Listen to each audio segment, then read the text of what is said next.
Hi friends, எல்லாருக்கும் வணக்கம். இன்றைக்கி திங்கக்கிழமை காலையில் ஃபஸ்ட்டு எடுத்ததுமே நான் யூனிஃபார்ம் தான் தச்சு முடிக்க போகிறேன். ஏன்னா அந்த கஸ்டமருக்கு திங்கக்கிழமை தர்றேன்னு சொல்லியிருந்தேன்.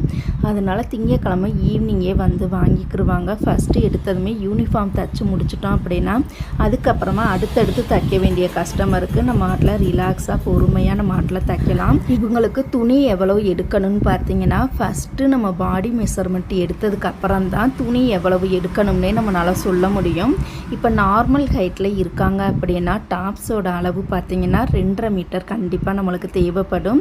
இதில் டாப் பார்த்திங்கன்னா நீளமாக கோடு வந்திருக்கு. அதனால் கைப்பகுதிக்குமே குறுக்க கோடு வராமல் நீளமாக கோடு வர்ற மாதிரி தான் நம்ம தைக்கணும். அதனால் டாப்புக்கு 2.5 மீட்டரும், பேண்ட்டுக்கு பார்த்திங்கன்னா 2.25 மீட்டர், கோட்டுக்கு பார்த்திங்கன்னா 1.25 மீட்டர் கண்டிப்பாக நம்மளுக்கு தேவைப்படும். நார்மல் ஹைட்டில் இருந்தாங்கன்னா 1.25 மீட்டர் போதுமானது. கோட்டுக்கு காலர் தைக்கிறது ரொம்ப ஈஸியான மெத்தட்.